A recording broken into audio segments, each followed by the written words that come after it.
Where do you think you're going dressed like that? Marco Conti's voice tore through the silence of the luxury penthouse like a thunderclap in a clear sky. Emily Parker froze, her hand already on the front door handle, every muscle in her body locking up at once. Her heart slammed hard against her ribs. The breath she'd just drawn got trapped somewhere in her throat. Slowly, very slowly, she turned around. Marco was standing in the doorway of his office, leaning against the frame with the casual indifference of a predator who had just spotted something worth watching. He wore a black shirt with the sleeves rolled up, revealing forearms covered in intricate tattoos, dark patterns weaving together in hypnotic designs, telling stories Emily had never dared to ask about. His dark hair was slightly disheveled, as though he'd run his hand through it in frustration more than once tonight. But it wasn't his hair that held her attention now. It was his eyes. For 11 months and 19 days, Emily had worked in this apartment, and Marco Conti had never, not once, looked at her like this. His gaze usually slid over her like she was part of the furniture. A housekeeper, household help, someone who simply existed in the background of his life. Invisible, forgettable. But now, right now, those dark eyes, almost black in the dim hallway light, were moving over her with slow, deliberate attention, starting at her silver heels, rising along her bare calves, pausing at the bold cut of fabric across her thighs, following the curve of her hips, stopping at the neckline of the red dress, which managed to be both elegant and dangerous at the same time. Emily felt warmth spreading up her neck, reaching her cheeks. Not from embarrassment, from something far more dangerous than that. I asked you a question, Marco said, pushing off the door frame and taking one step toward her. His voice had dropped, lower now, almost threatening. Where are you going? And why have I never seen that dress before? Emily swallowed hard, searching for her voice somewhere in her constricted throat. I have a date, Mr. Conti.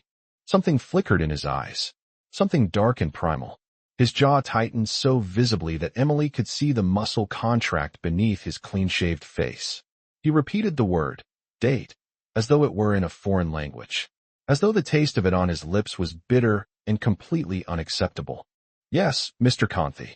Emily forced herself to hold his gaze, even though every instinct she had was screaming at her to run. Marco Conti was not an ordinary businessman. Everyone in Warsaw knew exactly who he was. A man whose name was whispered in equal parts respect and fear.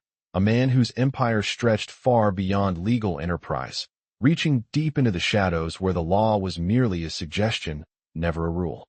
And right now, that man was looking at her like he wanted to consume her whole. With who?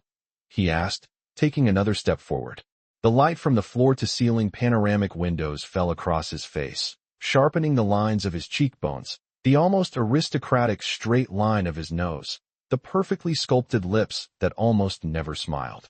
That is not your business, Mr. Conti, Emily answered, her voice lower than she intended, but some small spark of defiance made her add, it's Saturday night. I have the day off. Marco stopped barely 1 meter from her. He was tall, well over 6 feet, and his presence filled the space around him like dense fog. Emily could smell his cologne, something expensive and masculine, cedar and black pepper. The day off, he repeated slowly. The corner of his mouth moved in something that might have been a smile, but it was too dark, too predatory to be called that. And you decided to wear that red dress, showing every curve of your body. It's my dress, Emily said, her breathing quickening. My private life. Your private life, Marco echoed, leaning slightly toward her. He was so close now that Emily could see the faint gold flecks in his dark eyes, could count every dark lash. Emily, he said quietly, you have worked for me for nearly a year. And for all that time you've been invisible. Those gray sweaters, those plain skirts, that hair pulled back in that tight bun so hard it must have hurt. His hand rose, and before Emily could react, his long fingers, scarred and tattooed, brushed a loose strand of hair that had fallen across her shoulder. The hair she normally kept tied and hidden now fell in loose, gleaming waves down her back. And now, he continued, his voice dropping to something close to a growl, you walk out looking like. He didn't finish the sentence, but the way he was looking at her said everything words couldn't. Emily stepped back and felt her shoulders hit the door. I need to go. I'll be late. Who is the date with? He asked again. This time it wasn't a question. It was a demand. Jason, Emily answered, lifting her chin in a gesture far braver than she actually felt. We met at a coffee shop last week. He's kind. Kind. Marco laughed, but there was no warmth in the sound. What Jason? What last name? That is really not your last name, Marco said flatly. Emily gritted her teeth. Fletcher. Jason Fletcher. He works in marketing. Marco pulled his phone from his pocket without once breaking eye contact. Damien, he said the moment the call connected, not waiting for a greeting. I need a full background check. Jason Fletcher, marketing, Warsaw. I want it in 15 minutes. Mr. Conthi. Emily started, feeling fury rising in her chest alongside something else she didn't want to name. Already done, Marco said calmly, pocketing the phone. And now, listen to me very carefully. He stepped closer again, this time so close that Emily could feel the heat radiating from his body. His hand rose and pressed against the door beside her head, caging her in without actually touching her. Not for a single second did he touch her. For 11 months I watched you, he said quietly, and the words came out like a confession that cost him more than he was willing to admit. I told myself you were just another person in the background, just another employee. But this dress, Emily, this damned red fabric, shows me what a blind fool I have been. Emily stared up at him, her heart hammering so loudly she was certain he could hear it. You are not going to that date alone, Marco continued firmly. I'm sending Tomek and Wakash. They'll watch. They'll make sure this Jason is who he says he is. This is insane. This is necessary. His eyes softened, almost imperceptibly. You live in my world now, Emily. You work for me. That makes you my responsibility. And I will not let anything happen to you simply because I was too preoccupied to pay attention before. Emily felt something break and bloom in her chest at the exact same moment. All these months she'd believed she was invisible to him, just another face in the orbit of his life. But the way he was looking at her right now. All right, she whispered finally, not trusting her voice with more than that. But they can't come inside. They can't interfere. Marco smiled. The first genuine smile Emily had ever seen on his face, and it was absolutely devastating. Agreed. But if this Jason so much as raises his voice at you, I can handle myself, Emily said with quiet certainty. I'm not helpless. I never thought you were. Marco finally stepped back, giving her room to breathe. Go. Don't keep him waiting. Emily turned, her hand back on the door handle. Emily. She paused. That dress. Marco's gaze traveled over her one final time, leaving an invisible trail of warmth everywhere it touched. It's perfect, but not for him. Before she could find a single word to respond with, he turned and walked back into his office, the door closing behind him with a quiet click that sounded like a period at the end of a sentence that had changed everything. Emily stood still for a long moment, her heart pounding like a hammer, before finally pulling the door open and stepping into the hallway. Her legs were trembling slightly as she stepped into the private elevator that carried her 25 floors down to the building lobby. When the doors slid open, 2 men in black suits were waiting by the exit. Tomek and Wakash, she recognized them immediately. Part of Marco's security team. Always present. Always watching. Tomek gave her a single nod, his face professionally neutral. Miss Parker, we have a car ready. Emily wanted to protest. She wanted to say she was perfectly capable of taking the metro like a normal person. But she knew it would be pointless. Marco Conthi had given an order, and his men executed orders without question. Thank you, she said instead, letting them guide her toward a black Mercedes waiting in front of the building. Warsaw on a Saturday night pulsed with life. The streets were packed with people enjoying the warm July evening. Cafes and restaurants spilled out onto the sidewalks. The bar where she was meeting Jason was in the modern Praga district, a popular spot among young professionals, with exposed brick walls, industrial pendant lights, and a long wooden bar behind which tattooed bartenders crafted elaborate cocktails. Jason was already there when she arrived. She spotted him immediately, blonde, blue shirt, sitting at a corner table, looking at his phone. He looked up when she approached, and his eyes widened with unmistakable appreciation. Emily, he said, rising to greet her. You look wow. Just wow. She smiled, allowing him to pull out her chair. Thank you. Sorry if I kept you waiting. Completely worth it, he assured her, settling back into his seat. Seriously, That dress is incredible.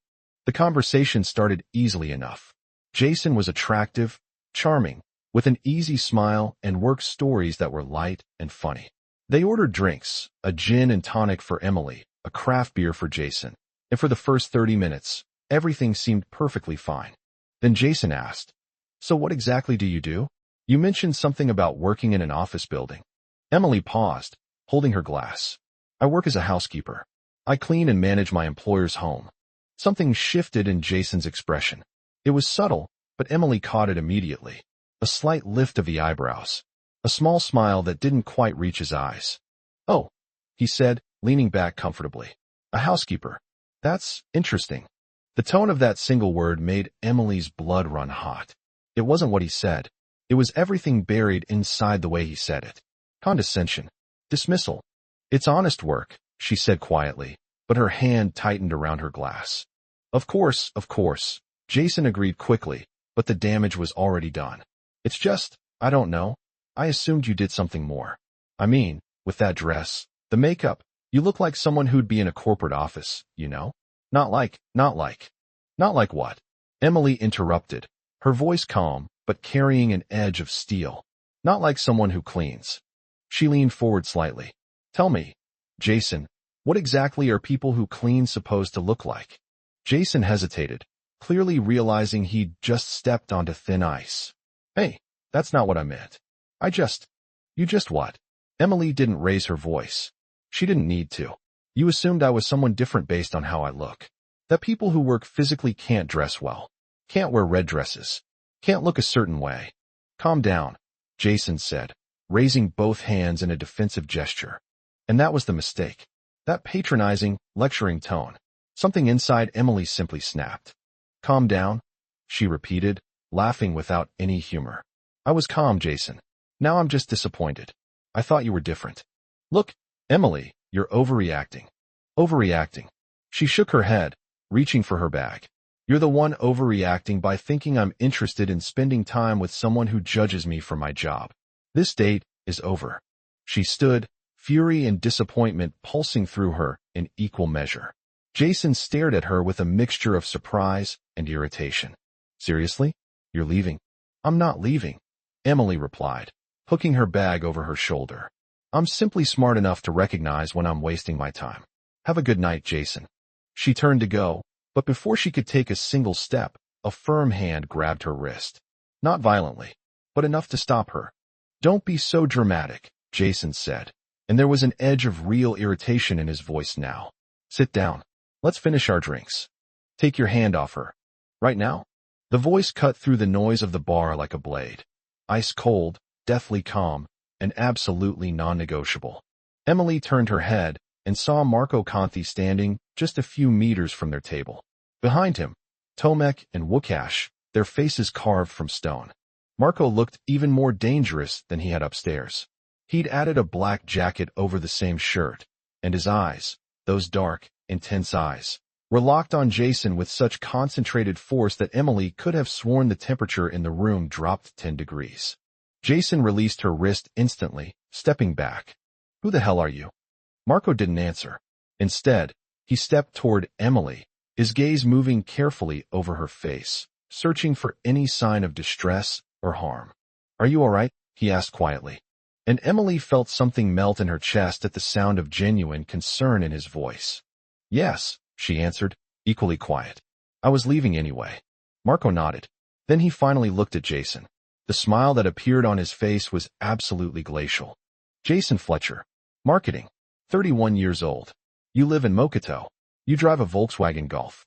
And according to my information, you're carrying 23,000 zloty in credit card debt." Jason went pale. "How did you?" "Don't ask questions you don't want answered," Marco said pleasantly. "Now listen closely, because I will only say this once.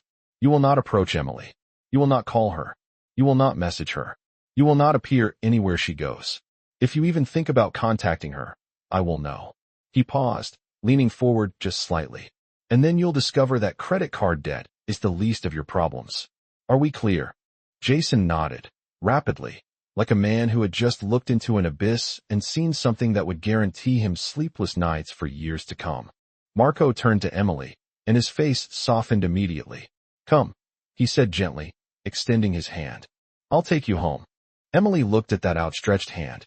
Tattooed, strong, but offered in this moment with a delicacy that made it almost impossible to breathe. In her entire life, no one had ever defended her like this. No one had ever looked at her as though she were something valuable, something worth protecting. She placed her hand in his, and felt his fingers close around hers, gentle but firm. "Let's go," Marco murmured, guiding her through the bar without ever releasing her hand, as though afraid that if he let go, she might disappear. People stepped aside automatically. Something in the way Marco moved, the authority in every step, spoke of power and danger in equal measure. Outside, his car waited. Not the Mercedes she'd arrived in. Something far more personal, a black Audi gleaming under the streetlights. Marco opened the passenger door for her, waiting until she was seated before closing it softly and walking around to the driver's side. Tomek and Wukash had vanished, probably in the Mercedes trailing behind them. For a long moment, Marco simply sat, hands on the wheel, eyes fixed on the street ahead. The city lights reflected in the windshield, casting colored shadows across his face. "I knew something would go wrong," he said finally, his voice low, almost to himself. "From the moment you walked out in that dress, I knew. I felt it." He pressed his fist against his chest, over his heart. "That someone would try to hurt you. That someone wouldn't see how extraordinary you are." Emily turned toward him, feeling tears stinging the corners of her eyes. "Marco," he continued, finally looking at her, and his eyes held something raw and unguarded. "For 11 months you've been in my home, cooking, cleaning, folding my clothes. And I ignored you. I kept telling myself you were just an employee, that it would be inappropriate to see you any other way." "It was appropriate," Emily whispered. "You're my employer." "To hell with that." Marco shook his head sharply. "I saw you tonight in that dress, and every lie I'd been telling myself fell to pieces. Emily, for months I haven't been able to stop thinking about you. The way you hum to yourself when you think no one is listening. The way you always have my coffee ready in the morning, exactly how I like it. The way you smile at the flowers on the balcony, as though they're your friends." Each word hit Emily like a physical blow, breaking down walls she hadn't even realized she'd built around her own heart. "I thought I was invisible," she whispered, and a single tear finally broke free, rolling down her cheek. "To you. To everyone." Marco reached over, and his thumb gently swept the tear away. "You were never invisible, Emily. I was just a coward who was afraid to look." Something hung between them in the air, charged, almost tangible. Emily could hear her own breathing. She could feel the warmth of his hand still resting against her cheek. "What now?" she asked, her voice barely audible. Marco smiled. That slow, private smile she'd discovered for the first time tonight. The one that made him look younger. Less like a fearsome Mafia boss and more like a man who had just found something he didn't know he'd been searching for. "Now," he said softly, "I take you home. And tomorrow morning, when you wake up, you'll find breakfast waiting for you. Because it's your turn to be taken care of, Emily Parker. Your turn to be seen." He started the engine, and as the car slid smoothly through the streets of Warsaw, Emily leaned her head back against the headrest, feeling something she hadn't felt in a very long time. Hope. And perhaps, just perhaps, the beginning of something that could change absolutely everything. Emily didn't sleep that night. She lay in her small bedroom, a modest space at the end of the penthouse hallway that Marco had designated for her when he first proposed she live on the premises, staring at the ceiling, replaying every single word he'd said in that car. "It's your turn to be taken care of." Her heart was still beating too fast, even hours later. Through the window, Warsaw spread out beneath her, millions of lights blinking like earthbound stars, a city that never slept. Out there, behind each of those millions of windows, other lives were being lived, other stories unfolding. But none of them, she was certain, could possibly be as extraordinary as what was happening to her. Marco Conthi, the man whose name was synonymous with power and fear in Warsaw's underworld, had just confessed that he'd been thinking about her for months. Emily turned onto her side, pulling the pillow against her chest. The red dress now hung in her small wardrobe like physical proof that all of this had actually happened. She could still feel the weight of his gaze on her.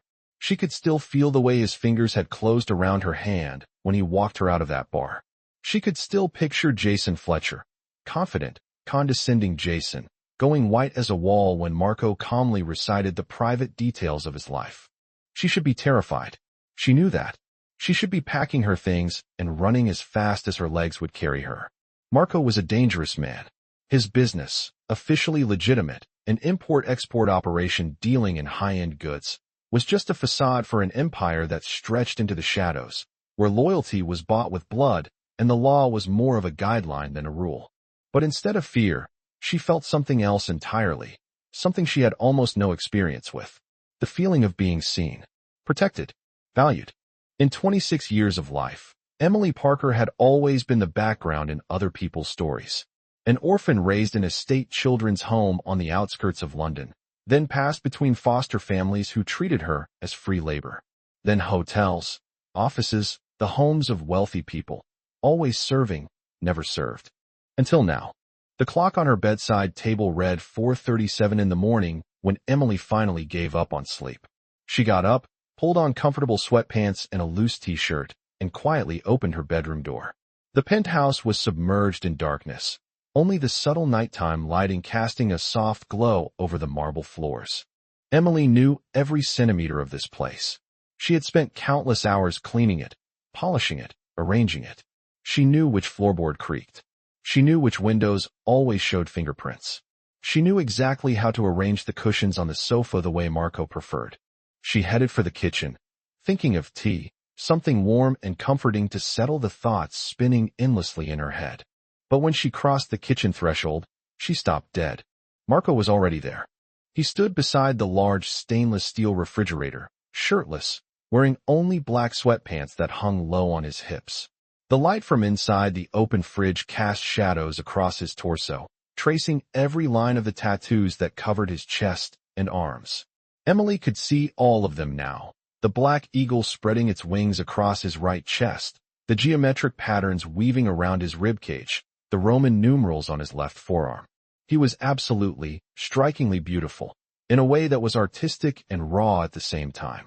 Marco turned at the sound of her entrance, and his eyes widened slightly before that new private smile, the one she had only discovered tonight, appeared on his lips. "Can't sleep?" he asked quietly, closing the refrigerator. Emily shook her head, suddenly, acutely aware of her loose, unruly hair, her bare face, her casual clothes. But Marco was looking at her as though she were the most beautiful thing he had ever seen. "Me neither," he admitted, leaning back against the kitchen counter. "Thinking too much." "About what?" Emily dared to ask. "About how stupid I've been." Marco crossed his arms over his chest, and the muscles shifted with the movement. 11 months, Emily. 11 months of you being right here, and I forced myself to look away. I told myself it was the right thing, that I couldn't see you as anything more than an employee. Emily took a few steps toward him, feeling her pulse accelerate. "Why?" "Because people around me get hurt." His jaw tightened. "My world is not a fairy tale, Emily. It's blood, money, and power. It's enemies waiting for any sign of weakness. And you." He paused, and something in his eyes softened. "You are a weakness I cannot afford, and yet I can no longer go on ignoring you." Emily stood directly in front of him now, looking up at his face. Close enough to see the small scars, the white line above his right eyebrow, the slight mark on his lower lip, reminders of a life filled with violence and danger. "I never asked you to protect me," she said quietly, without anger. "But thank you for what you did with Jason. No one has ever done anything like that for me before."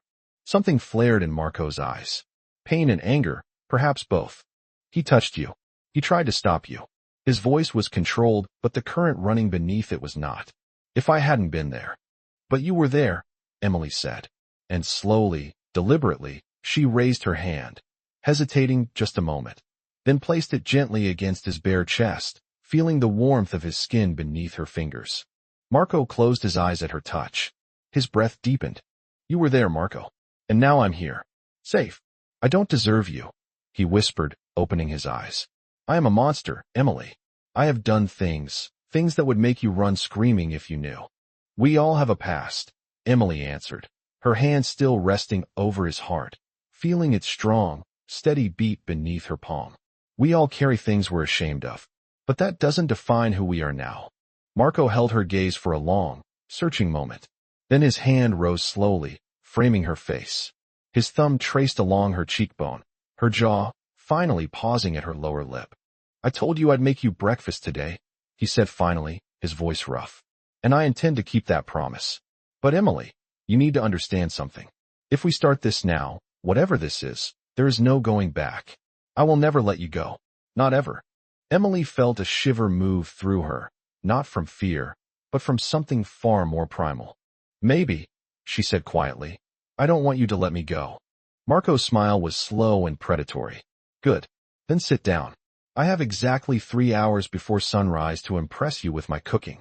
Emily laughed, a genuine laugh, the first real one in many weeks, and climbed onto one of the tall stools at the kitchen island. "I didn't know you could cook." "There are many things you don't know about me," Marco replied, pulling ingredients from the refrigerator. "But now you have all the time in the world to find out." She watched, fascinated, as he moved around the kitchen with surprising grace. Those hands, the same hands that had probably broken bones and gripped triggers, now delicately sliced vegetables, whisked eggs, and laid strips of bacon in a pan. "My nana taught me," he said without turning from the stove. "My grandmother, on my mother's side. Italian, from Naples. She moved to Poland in the 1960s, following a young soldier she fell in love with. My grandfather." Emily leaned her chin in her hands and listened. Marco rarely spoke about his family. She used to say that a man who can feed a woman will never go hungry for love, he continued, and a note of genuine tenderness entered his voice. "I spent years learning from her. Even when my life took a dark turn, I always came back to her kitchen. It was the only place I ever felt completely normal." "Where is she now?" Emily asked gently. "She died 5 years ago."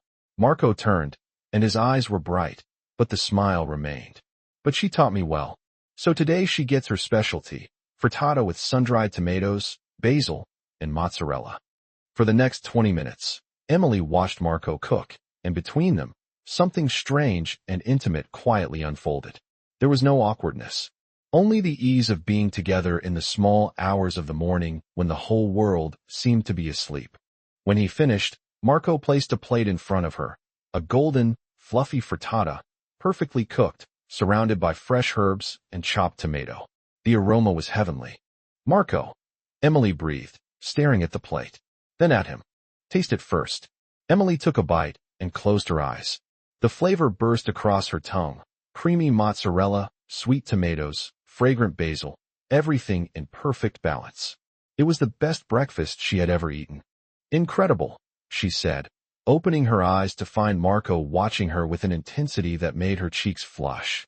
"Absolutely incredible." "Good," he said quietly, "because I want to do this every single day.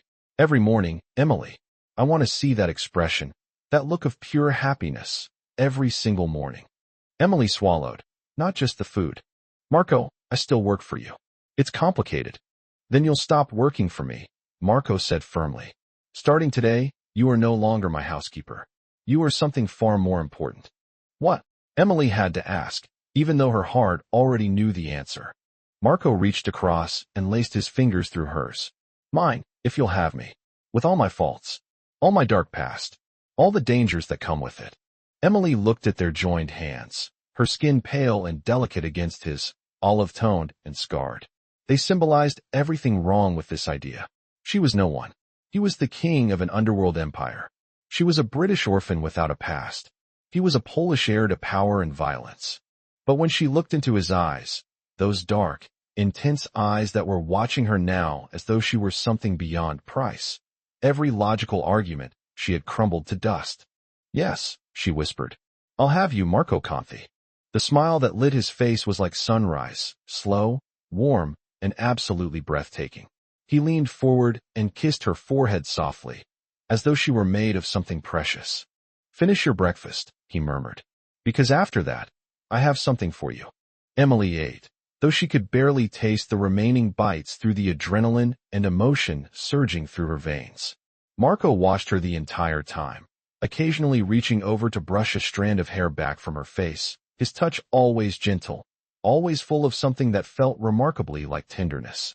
When she finished, Marco stood and extended his hand. "Come with me." He led her through the dark penthouse to his bedroom. a room she had cleaned hundreds of times, but had never entered while he was present. It was enormous, with floor-to-ceiling windows facing east, where the sky had already begun to lighten with the first pale colors of dawn. Marco moved to his wardrobe and opened a hidden drawer. When he turned back around, he was holding a small velvet box. Emily's heart stopped. "It's not what you think," Marco said quickly, catching her expression. "I mean, not yet. Although someday," he paused, shaking his head slightly. "But this is something I bought 3 months ago. I was passing a jeweler's shop on Nowy Swiat, and I saw it in the window, and I thought of you." He opened the box. Emily's breath caught. Inside was a necklace, a delicate gold chain with a small key-shaped pendant. Not ostentatious, not aggressively expensive, but beautiful in its simplicity. "A key," Emily whispered. "To my heart," Marco said, and there was no irony in his voice, only raw honesty. "I know that sounds like a terrible line from a cheap film, but it's the truth, Emily. For months, you have been the only person who saw me. The real me. Not the monster. Not the boss. Just the man. And even though I tried to ignore what I felt, I've carried this necklace in my pocket every single day, waiting for the courage to give it to you." Tears rose in Emily's eyes. "Let me put it on you," Marco said quietly. Emily turned, sweeping her hair aside, and felt the cold metal touch her skin. Marco's fingers were surprisingly deft, fastening the delicate clasp. And then his lips brushed the back of her neck, the most delicate kiss, and a shiver moved through her entire body. "Perfect," he whispered against her skin. Emily turned back to face him, her hand going automatically to the small pendant at her throat. "Thank you. It's the most beautiful gift I've ever received." "It's only the beginning," Marco promised. "I want to give you everything, Emily. Everything you've never had. Everything you deserve." They stood together in the half-light of his bedroom as the dawn began to pour through the windows, painting everything in shades of gold and rose. Below them, Warsaw was waking up, cars beginning to fill the streets, the first people heading out into the morning, the city slowly breathing back to life. And for the first time in her life, Emily did not feel like someone on the outside looking in. She felt like someone who had finally found where she belonged. "What now?" she asked, looking up at him. Marco smiled, framing her face with both hands. "Now we sleep. Just sleep," he added quickly, seeing the color rush to her cheeks. "I just want you in my arms, Emily. I want to wake up with you and know that this wasn't a dream." Emily nodded, feeling something in her chest break open and spill over with warmth. Marco led her to his enormous bed, and they lay down together on top of the covers, fully dressed, but wrapped in each other. His arms were strong around her. His heart beat steadily beneath her ear. Emily closed her eyes, breathing in the scent of him, cedar and something warm and completely masculine, something that now felt completely like hers. "Sleep, sweetheart," Marco whispered, kissing her temple. "I'm here. I'll be here when you wake up." And for the first time in many, many years, Emily fell asleep feeling whole, completely, utterly safe. She woke to sunlight pouring through the massive windows, flooding the room in brilliant, almost blinding light. For a moment she was disoriented. This wasn't her room. The bed was too big, too soft, and then the memory crashed over her like a wave. She turned her head. Marco lay beside her, still asleep. In sleep he looked younger, the lines of tension smoothed from his face, his hair disheveled, his hand still resting on her waist even now, even in sleep, as though unwilling to let go. Emily let herself simply look at him, studying every line of his face, the way his lashes cast shadows on his cheekbones, the small scar above his right eyebrow. She wanted to memorize this quiet, perfect moment, before the real world came crashing back in. But the real world did crash back in. Marco's phone buzzed on the nightstand. Once, twice, 3 times in rapid succession. Persistent, urgent. Marco's eyes opened instantly, fully alert, an old reflex from a man who had long lived alongside danger. His eyes found Emily first, and he smiled. That private, intimate smile that made her heart flutter. "Good morning," he murmured, his voice rough with sleep. "Good morning," Emily answered, and her fingers went automatically to the necklace at her throat. "Your phone," she said softly. Marco sighed, reaching for it. His face hardened when he checked the screen. "Damien, I have to take this." He sat up, ran a hand through his hair, and answered. What's happening? Emily could hear the voice on the other end. Male, urgent, concerned. She watched as Marco's face shifted from drowsy tenderness to a cold professional mask. When? He asked sharply. How many? I understand. Assemble the team. I'll be there in 20 minutes. He hung up and for a long moment simply sat, back rigid, jaw clenched. What happened? Emily asked quietly, fear closing around her heart. Marco turned to her, and his eyes held something dark. There's a problem. A rival gang from Prague is trying to move into my territory. Last night they hit one of my clubs. He paused, his hand closing into a fist. No one was killed, but this cannot go unanswered. Emily felt the fear tighten in her throat. This was the world she was stepping into. A world where every action demanded a reaction, where weakness meant death. What will you do? She asked, though part of her wasn't sure she wanted to know. Marco looked at her for a long, searching moment, something visibly struggling behind his eyes. Finally, his hand rose gently to frame her face. I will do what I must to protect what I've built, to protect the people who are loyal to me. His thumb moved softly across her cheek. To protect you. I don't want you to get hurt, Emily whispered, her own hand rising to cover his. I won't be hurt, he promised, though they both knew it was a promise he couldn't guarantee. But Emily, you need to understand. This is part of who I am. I can't simply switch it off. I can't pretend it doesn't exist. I know, she answered, and she was surprised to realize she meant it completely. I know who you are, Marco, and I'm still here. Something melted in his eyes. He leaned in and kissed her. Their first real kiss, delicate at first, almost tentative, then deepening into something more. Something that spoke of promises and longing, of fear and hope, of two people from entirely different worlds finding in each other something that made both of those worlds complete. When they finally separated, both were breathing unevenly. Stay here, Marco said, his forehead resting against hers. Stay in the penthouse. Tomek and Łukasz will be at the door. Don't open it for anyone you don't know. Please, Emily, don't go out. I promise, she whispered, seeing the genuine fear in his eyes. Fear not for himself, for her. Marco kissed her once more, quickly, then stood and began the transformation into the man he had to be. The hard, relentless leader who governed an empire of blood and power. She watched as he dressed. Black shirt, black trousers, a bulletproof vest she had seen in his wardrobe but never imagined he actually wore. A matte black automatic weapon he slid into a holster at the back of his waistband. When he was ready to leave, he looked nothing like the man who had cooked her breakfast at dawn. He looked exactly like what he was, dangerous, lethal, unyielding. But when he looked back at her one final time before walking out, his eyes softened. I'll come back, he promised.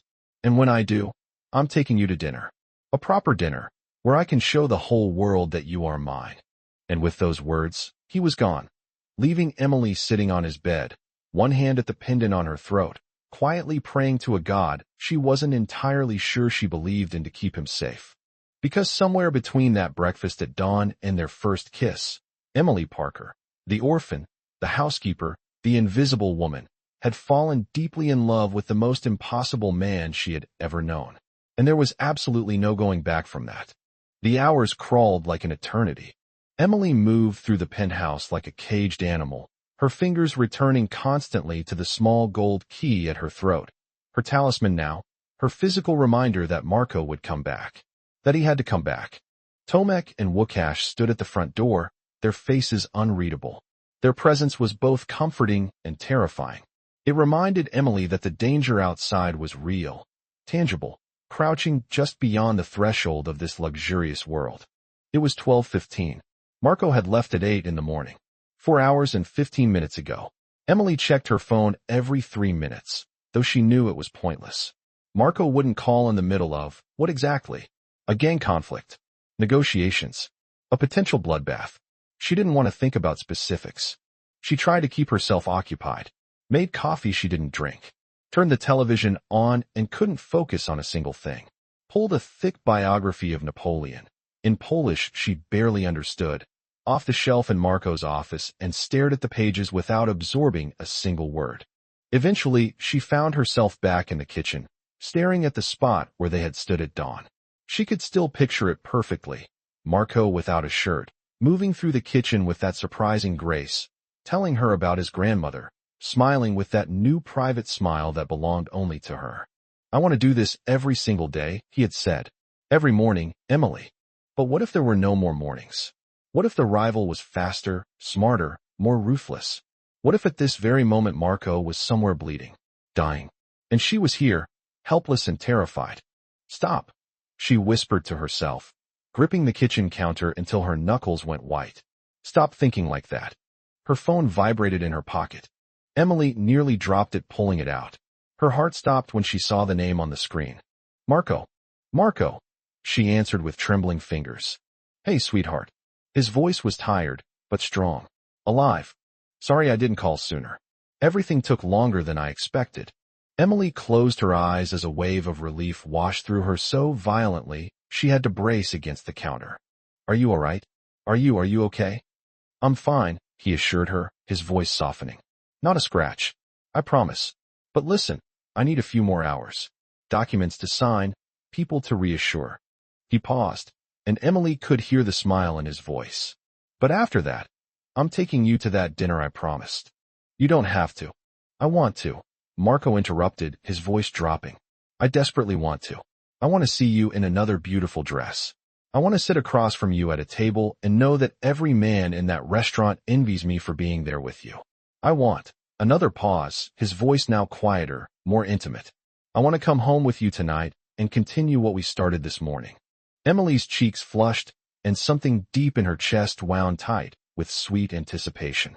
5 o'clock, Marco said with quiet firmness. I'll send Damien for you. Dress elegantly, Emily. I want to show you to the world. He hung up before she could respond, leaving her standing in the kitchen with the phone pressed to her palm and her heart absolutely racing. It was 1:30. She had 3.5 hours to get ready. Emily ran to her room and threw open the small wardrobe. The red dress hung where she'd left it, but she couldn't wear it again. It would feel odd, repetitive. She needed something different. Something equally striking, but different. Her eyes landed on a deep midnight blue dress she'd bought on sale months ago, but had never had occasion to wear. Silk, with delicate straps and a slit that reached mid-thigh. Elegant, confident, perfect. Emily showered, washed her hair, wrapped herself in a towel, and began the ritual. Conditioner through her hair, lotion on her skin, delicate makeup that accentuated her eyes and lips. By 2:45 she was pulling on the midnight blue dress. The silk slid over her skin like cool water. She had to twist her arm at an uncomfortable angle to do up the back zip, but she managed. She stood in front of the mirror in her small room, barely recognizing the woman looking back at her. The dress embraced every curve of her body. The slit showed the long line of her leg. Her hair fell in soft waves over her shoulders, dark gold shining in the afternoon light. The makeup was subtle and effective, smoky eyes, raspberry lips. And at her throat, gleaming against midnight blue silk, Marco's gold necklace. The small key.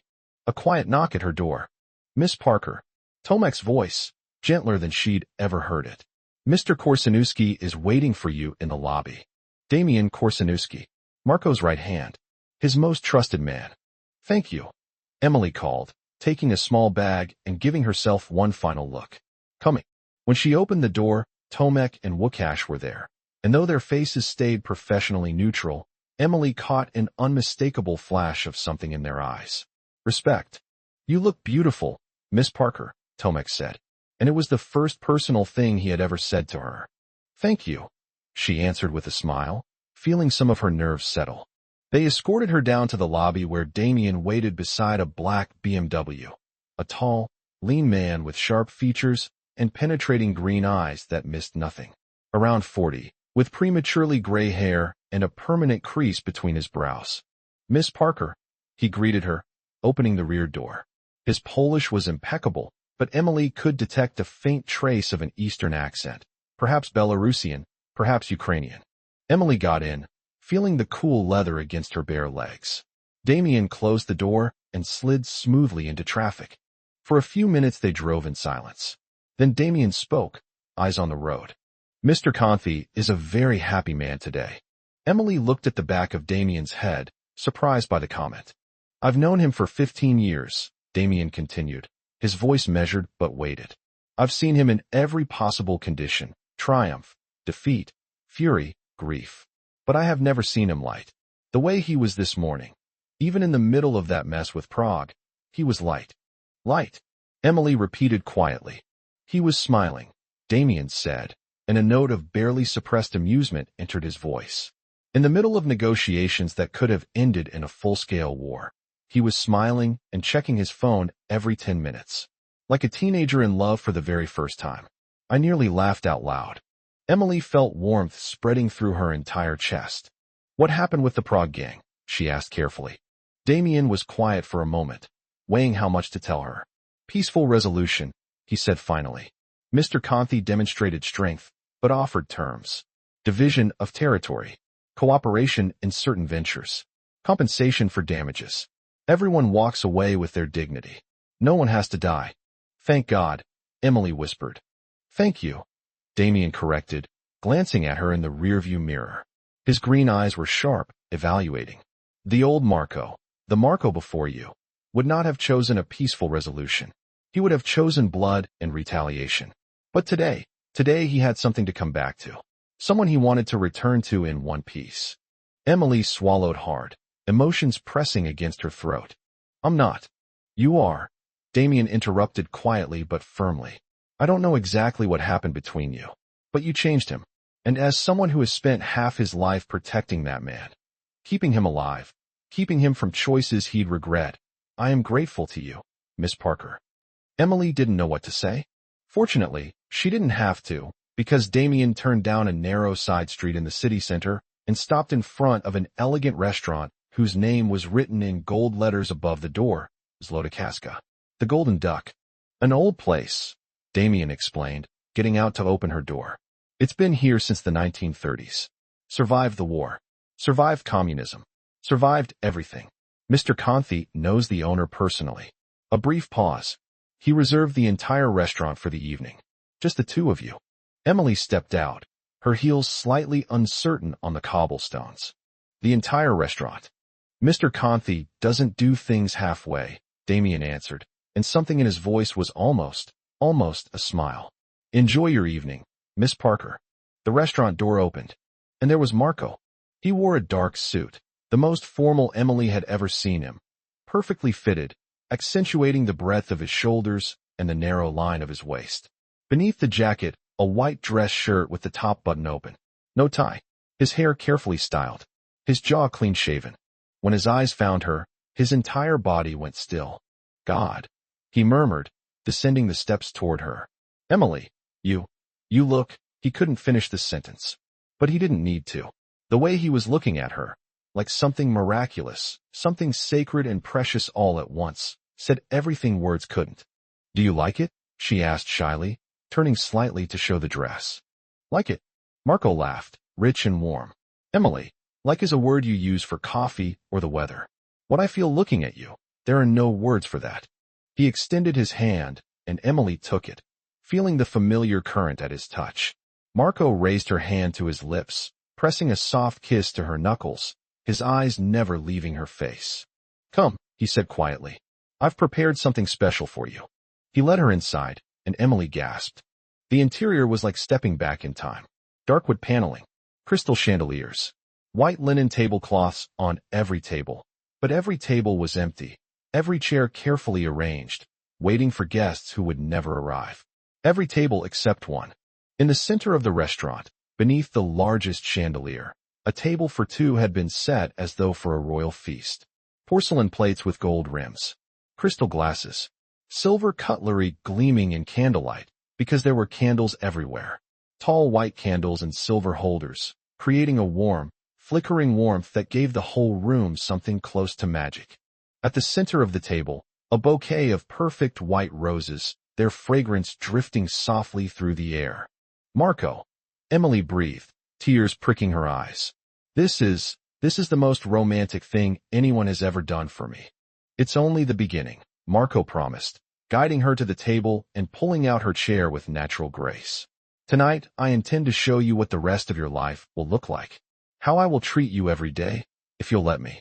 Emily sat down, feeling her heart expand so much she was almost afraid it would break. Marco sat across from her, reaching across the table to take her hand. For a long moment, they simply looked at each other, without the need for words, letting the silence carry everything that needed to be said. Then an older woman emerged from the kitchen, warm and robust, with gray hair pinned in a bun and a smile that reached all the way to her eyes. Pani Kowalska, Marco greeted her, rising to kiss both her cheeks. Thank you for opening for me today. For you, Marek. Always, the woman answered, her Polish rich and musical. She turned to Emily, and her eyes lit up. Oh, my dear boy, but she is beautiful. Like a flower. Emily flushed, but smiled. Thank you, Pani. English? Mrs. Kowalska asked, tilting her head. Yes, but I'm learning Polish, Emily replied in Polish. Her accent was heavy, but the words were right. Mrs. Kowalska clapped her hands with delight. She speaks Marek.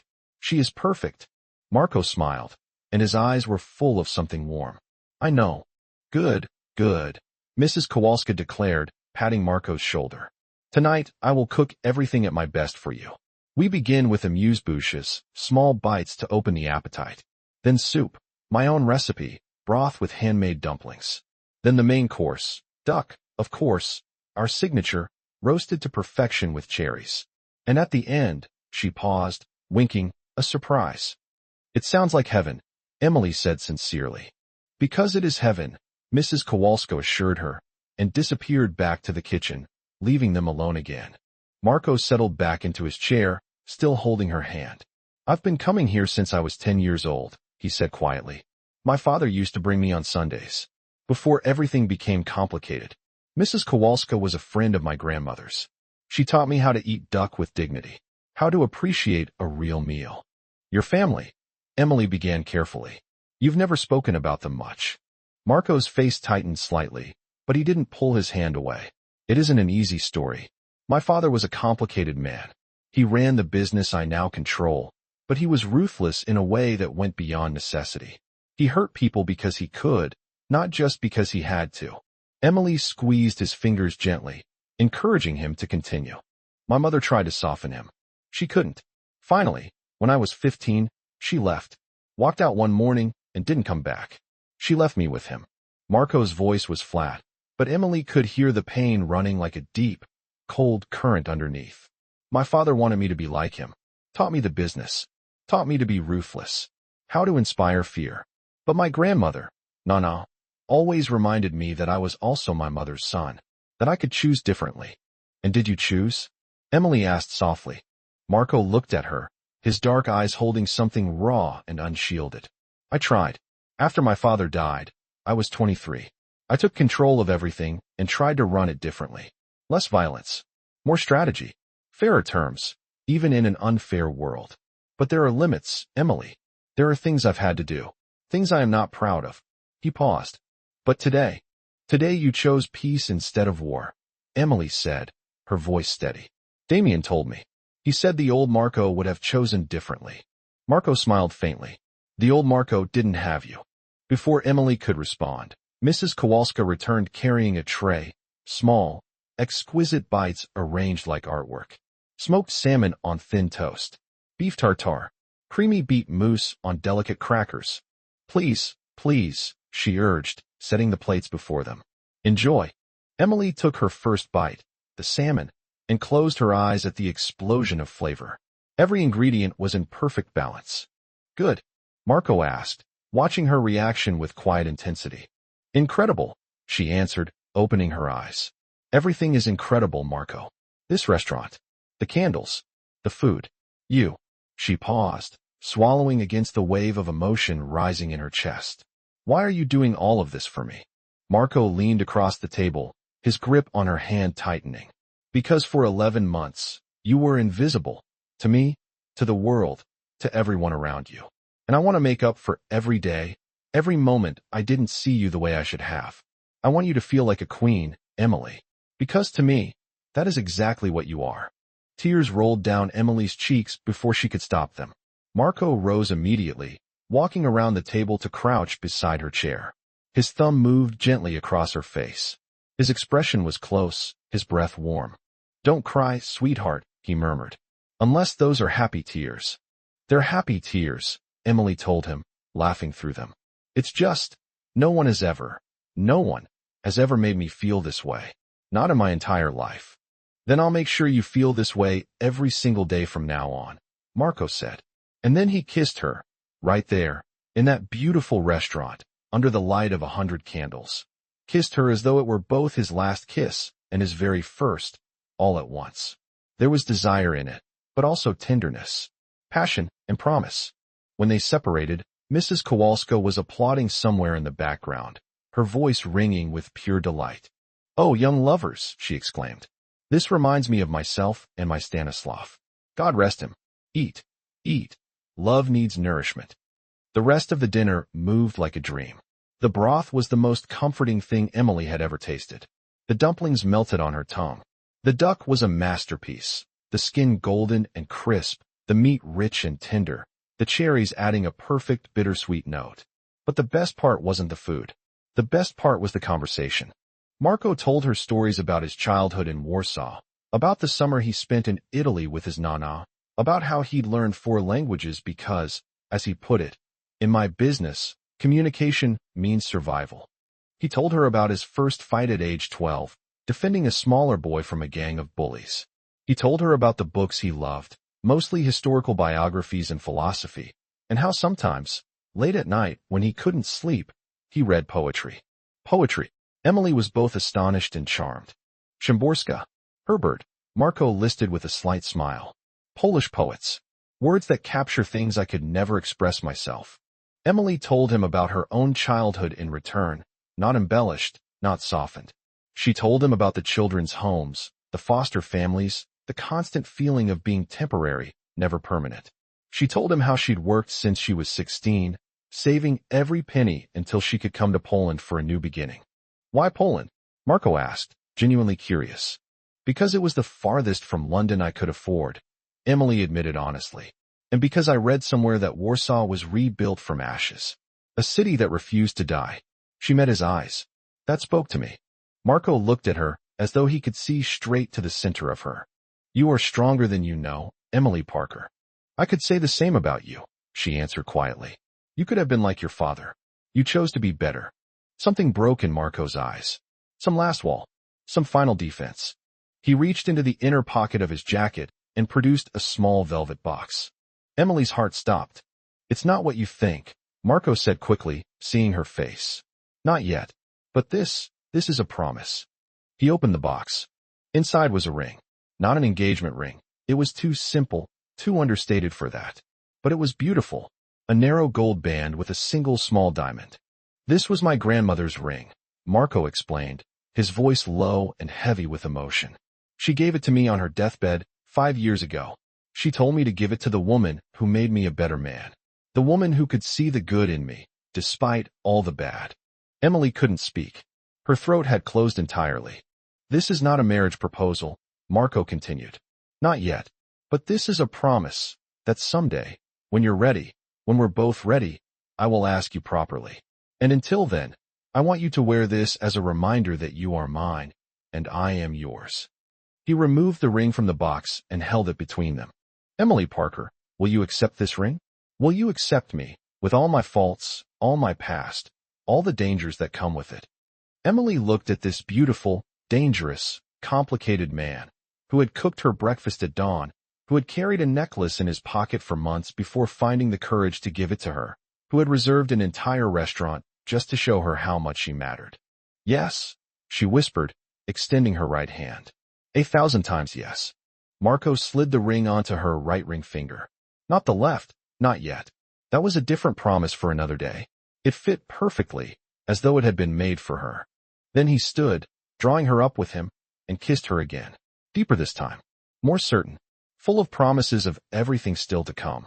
From the kitchen doorway, Mrs. Kowalska stood with both hands pressed to her cheeks, tears streaming freely. "My children," she said, her voice trembling. "This is love. Real love. Stanislav, if you are watching from above, do you see this? Love just like ours." Marco laughed, pulling Emily close against his side. "Thank you, Pani Kowalska, for everything."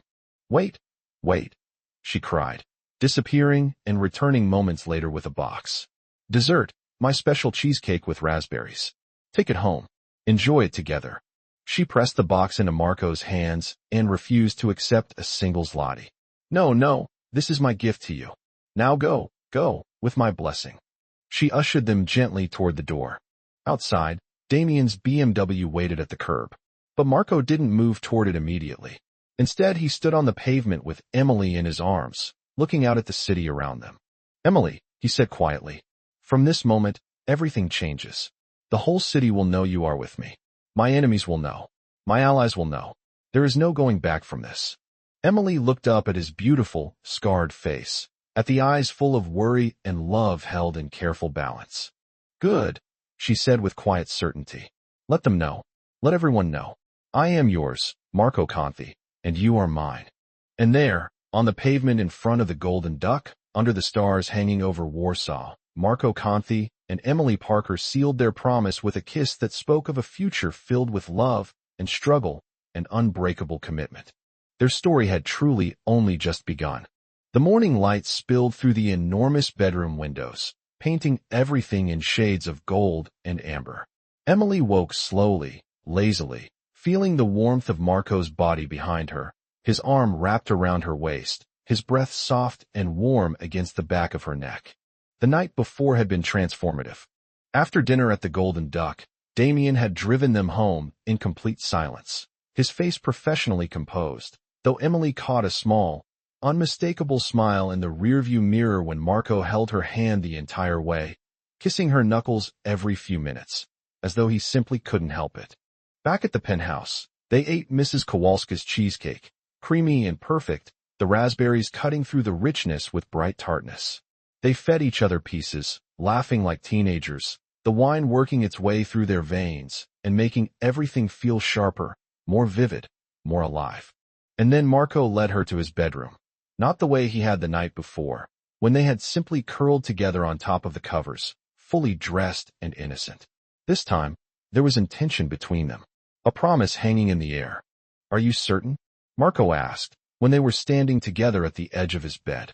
His hands framed her face, his dark eyes searching for any trace of doubt. I have never been more certain of anything in my life, Emily answered. What followed needed no words, and would need none in the telling. There was only closeness and tenderness, and the quiet weight of two people choosing each other fully, without reservation.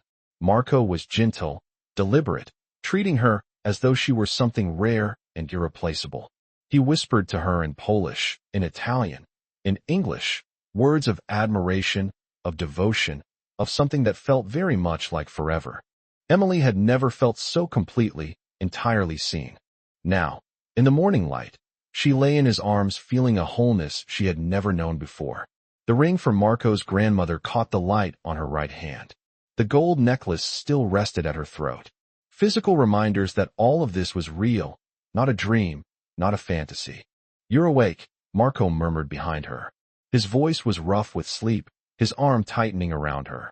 Emily answered, turning in his arms to look at his face.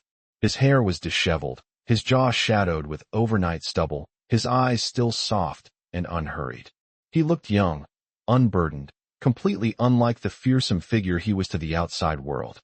Good morning, sweetheart, he whispered, leaning in to kiss her gently. How do you feel? Happy, Emily answered honestly. Safe. Love. Something lit in his eyes. Good. Because I intend to make you feel exactly that way every single day from now on.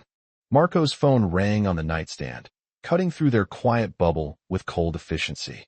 Marco sighed, reaching for it. His face shifted immediately to a professional mask as he checked the screen. Damien, he answered. What's happened? Emily watched his expression stay controlled, but something in his eyes sharpened. I understand. Yes. No, that's good. Assemble everyone today at noon at the main office. Yes, Damien. A pause. She'll be with me. That is not negotiable. He hung up and for a moment simply lay staring at the ceiling. What happened? Emily asked quietly.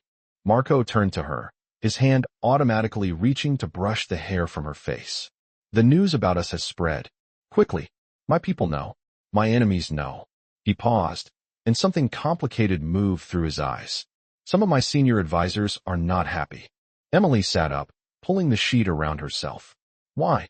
Marco sat up too, framing her face with both hands. Because you're a foreigner. Because you came from nowhere. Because they see you as a vulnerability, something enemies can use against me. Fear gripped Emily's heart. Maybe they're right. Maybe by being with me you. No. Marco was firm, his eyes blazing. They are not right. You are my strength, not my weakness. And today I am going to make that absolutely clear to every single one of them. Publicly. Officially. How? I have a meeting at noon with my entire inner circle. Senior lieutenants. Advisors. The people who run different parts of my empire. Marco took her hands in both of his. And I am bringing you with me. I will introduce you as my partner, not only in my personal life, but in my business going forward. Marco, I know nothing about your business. Not yet, he agreed. But you will learn, if you want to. If you decide to be part of this world.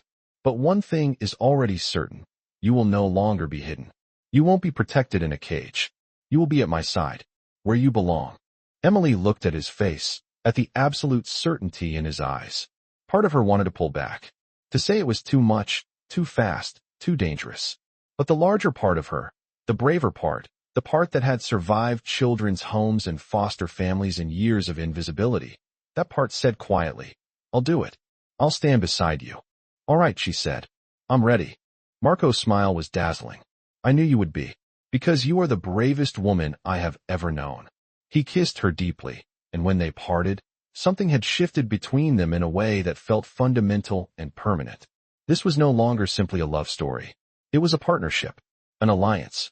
Two people deciding, consciously, deliberately, that they were stronger together than apart. We have 3 hours, Marco said, checking his watch. Time enough for me to show you what it means to be Marco Conti's woman. The next 3 hours moved in a blur of activity.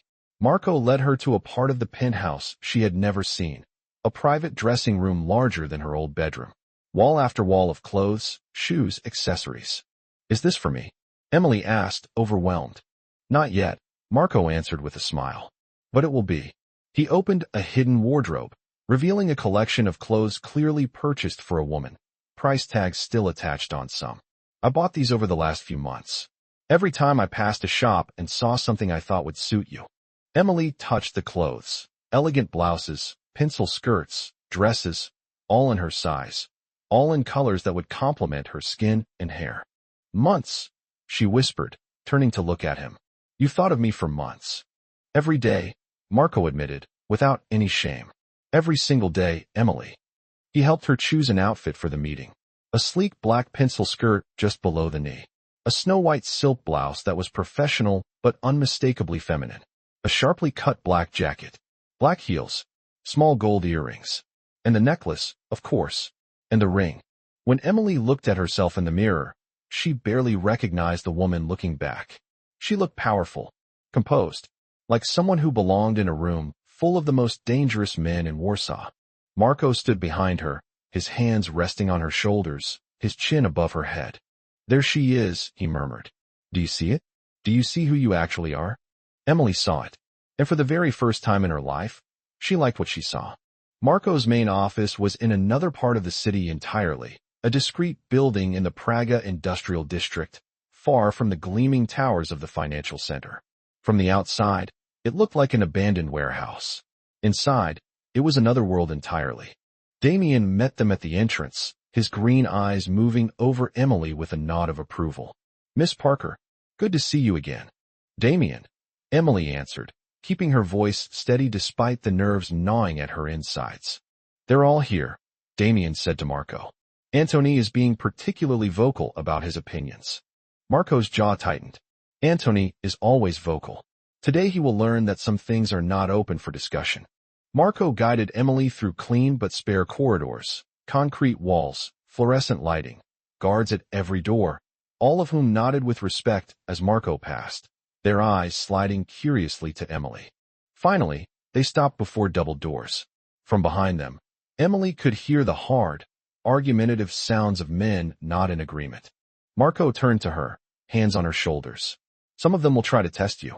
They'll be condescending, possibly hostile. But remember, you are here because I want you here. And my word is law. Emily lifted her chin. I'm ready. That's my girl.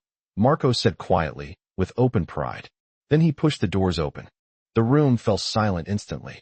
It was a conference room like no other Emily had seen in any corporate setting. No windows. A massive dark wood table ringed by perhaps 20 chairs. Men, all men, Emily noted, ranging in age from their 20s to their 60s, all in dark suits, all with faces hardened by years of existing in a world built on violence and power. Gentlemen, Marco said. His voice carried the kind of authority that left no room for objection. Thank you for coming. I want to introduce someone. His hand settled at the small of Emily's back, guiding her gently forward. This is Emily Parker, my partner, not only in my personal life, but in my business going forward. The room erupted in murmurs. Marco, this is insanity. The voice belonged to an older man at the far end of the table, gray-haired, deeply scarred, with cold, measuring eyes. We don't know her. She's not from our world. She's a security risk. Antony, Marco said with icy calm. I chose Emily. That is sufficient. Sufficient. Antony laughed, but there was no humor in it. Your father never would have. My father is dead, Marco said. His voice was quieter now, and infinitely more dangerous. And I am not my father. Emily stays. She will be treated with the respect she deserves. Is that understood? Antony held Marco's gaze. The tension between them was almost physical. For a long moment, Emily genuinely thought the older man would issue a challenge. Then Antony looked away. First to yield. As you wish, boss. Marco nodded, satisfied. Good. To be clear, Emily will be present at all major meetings from now on. She will learn the business. And she will be protected by every man in this room as though she were me personally. Any threat against her is a threat against me. Are we understood? The men around the table exchanged glances. Then a younger man, perhaps 30, with tattoos visible above his collar, stood up. Boss, he said, and his voice was full of respect. If she is your choice, then she is our choice. Welcome to the family, Miss Parker. One by one, the others followed, standing, nodding, murmuring agreement.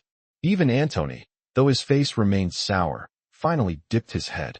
Emily felt something loosen in her chest, the tension she hadn't realized she'd been carrying. She met their eyes in return, and when she spoke, her voice was clear and steady. Thank you. I promise I won't let you down. Good, Marco said, guiding her to the chair beside his at the head of the table. Now to business. The next hour was a revelation. Emily watched Marco run the meeting with absolute command, listening to reports, making decisions, resolving disputes between different parts of his empire. He was implacably fair, rewarding loyalty, addressing incompetence, always explaining his reasoning. Emily sat quietly, watching and learning, beginning to understand the complexity of the world she was entering. It wasn't only a world of violence, though that was part of it. It was a world of politics, strategy, the delicate balancing of alliances, and the management of hundreds of people who depended on Marco for their livelihoods. It was terrifying. It was fascinating. When the meeting ended, the men filed out one by one, most nodding respectfully to Emily as they passed. Damien stayed last, waiting until the room was empty before he spoke. That went well, he said, and his usually severe face softened into something that could almost be called a smile. Antony will grumble. The others will accept her. I know, Marco said, his arm wrapping around Emily's waist. And Antony will eventually learn, or he will be replaced. Damien laughed. A rare sound. I never thought I'd live to see the day Marco Conthi was weakened by a woman. I'm not weakened, Marco corrected, looking at Emily with something so pure, so utterly unguarded, that it stole the breath from her chest. I'm stronger. Later that afternoon, they were back at the penthouse, sitting together on the balcony overlooking Warsaw. The sun was setting, brushing the sky in shades of coral and soft orange. Below them, the city was beginning to light up, its 1,000 windows glittering like a constellation of earthbound stars. Emily leaned against Marco, his arm warm and solid around her, and felt a peace she hadn't imagined was possible after the intensity of the day. What now? She asked softly, watching the city. Now, Marco said, kissing her hair, we live. You build a life here. Maybe you go back to school, if that's what you want. I know you always wanted to study. Maybe you help me with the legitimate side of the business. I need someone I can trust completely to run the charitable foundations. Emily looked up at him, surprised. Charitable foundations? Marco smiled. Not everything I do is illegal, sweetheart. The Grandmother Rosalia Foundation, named after my nana, supports orphanages and children's homes throughout Poland. I thought, he paused, watching her face carefully, that maybe you'd want to be involved. The tears came before she could stop them. Of course Marco knew. Of course he understood exactly what it would mean to her, helping children like she had been. Invisible children. Forgotten children. I would love that, she whispered. More than almost anything. Then that's what will happen, Marco promised. But Emily, you need to know. There will be hard days. There will be nights when you are frightened. Moments when you will need to be brave in ways you never thought possible. I know, Emily answered, turning in his arms to look at his face. But I'll have you, and you'll have me. And that makes us stronger than anything the world can throw at us. Marco held her gaze for a long, quiet moment. Then he pulled out his phone, scrolling through photographs. He stopped on one and turned the screen toward her. It was the penthouse, but it looked different. Warmer. More alive. Flowers on the table. Softer touches in every room. I arranged this morning, Marco said quietly. I hired a designer. I told her to make this place a home. Not just my home, our home. Emily scrolled through the photos. Her small room transformed into something beautiful. Proper wardrobe, writing desk, bookshelves. The master bathroom renovated with a marble bathtub and double sinks. The kitchen fitted with new appliances. And an espresso machine. An espresso machine, Emily whispered, smiling through her tears. I always wanted to learn how to make a proper cappuccino. I know, Marco said. I heard you mention it to Tomek once. Now you'll be able to learn. We'll learn together. Emily threw her arms around his neck and held him close. I love you, she whispered against his skin. I know it's fast. I know it's terrifying. But I love you, Marco Conthi. His arms tightened around her. I love you, Emily Parker. From the moment I saw you in that red dress. Perhaps even before that. Perhaps from the very first day you walked into my life. Quiet and invisible. Making everything better without me even knowing it. They kissed as the sun disappeared behind the skyline. The sky darkening from rose to violet to deep indigo. The first stars pushing through the city's glow. And there, on that balcony above the city built from ashes, the city that refused to die. Two people from different worlds, different pasts, different stories, found in each other the one thing neither had known they were looking for. Home, belonging, love. 3 months later, Emily stood before a room full of children in one of the orphanages supported by the Grandmother Rosalia Foundation. She wore a simple blue dress, her hair swept back, but this time not in the severe, tight bun that used to make her invisible. Instead, soft and loose, framing her face. She was telling the children a story, not a fairy tale, something real, about how she had once been just like them, alone and frightened, but how she had found her way, step by step, day by day, how she had learned to be strong, how she had found love in the most unexpected place imaginable. The children listened with wide, unblinking eyes, seeing in her not just another adult who had come to tell them everything would be fine. They saw someone who actually understood, someone who had been there. When she finished, a small girl, perhaps 6 years old, with enormous brown eyes and wildly tangled hair, raised her hand. Yes, sweetheart. Emily crouched down to her level. Did you really find your prince? The little girl asked in a hushed voice. Emily smiled. Her hand went automatically to the necklace at her throat, the small gold key she wore every day. I did. But do you know what? He wasn't a prince. He was just a man with his own problems, his own fears, his own past. But he was the right man for me. And were you his princess? The little girl pressed, her small face very serious. No, Emily answered honestly. I wasn't a princess. I was just myself. And it turned out, that was enough. The little girl considered this for a moment, then nodded, evidently satisfied. When Emily came out a little while later, Marco was waiting outside, leaning against the car, hands in pockets, his face relaxed in a way that had become far more common over the past 3 months. 3 months with Emily had softened some of his sharper edges, had taught him to smile more easily, to laugh more freely. How did it go? He asked when she approached. Really well, Emily answered, stepping into his arms. The children are incredible, Marco. So strong. So resilient. Like you, he said, kissing her forehead. Like us, Emily corrected, looking up at him. Marco smiled, that private, intimate smile that belonged only to her. Like us, he agreed. He opened the car door for her, but before she could get in, he caught her hand. Emily, he said, and there was something in his voice, something nervous and excited at the same time. She turned toward him, her heart already quickening.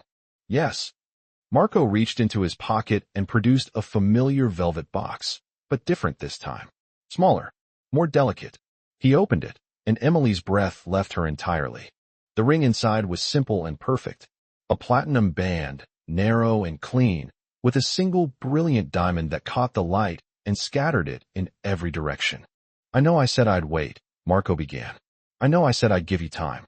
But Emily, for the last 3 months I've woken up every morning knowing you're mine. And every night I've come home knowing you'll be there. And it isn't enough anymore. He went down on one knee.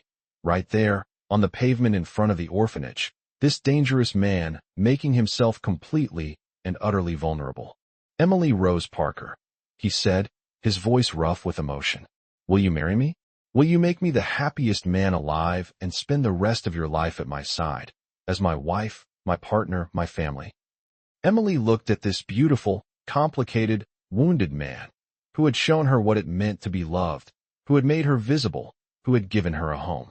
Yes, she whispered, tears streaming down her face. 1,000 times yes, Marco. Marco slid the ring onto her left ring finger. The right one this time. The correct finger. The real promise. It fit perfectly. He stood, lifting her off the ground and spinning her around, both of them laughing, oblivious to the passers-by who slowed down, confused by the extraordinary scene unfolding in front of them. When he finally set her down, he kissed her, without caring who was watching, without caring about anything at all except the woman in his arms and the future stretching out before them. When Emily asked breathlessly when they finally parted, her fingers sliding over the new ring. Whenever you're ready, Marco answered. Tomorrow, next month, next year. It doesn't matter to me, as long as at the end of it you become Emily Conthi. Emily Conthi, she repeated softly, tasting how it sounded. I like it. I like it very much. So do I, Marco whispered, his forehead pressed against hers. So do I, sweetheart. And as they drove back to the penthouse, their home now, both of theirs, Emily watched Warsaw flowing past the window and felt something she had spent 26 years not knowing was possible.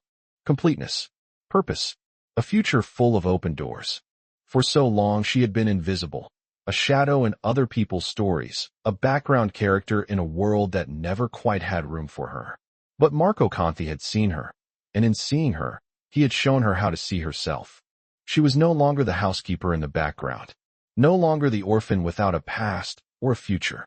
She was Emily Parker, soon to be Emily Conti, a woman who was loved, the partner of the most powerful man in Warsaw, a voice for invisible children in orphanages across Poland.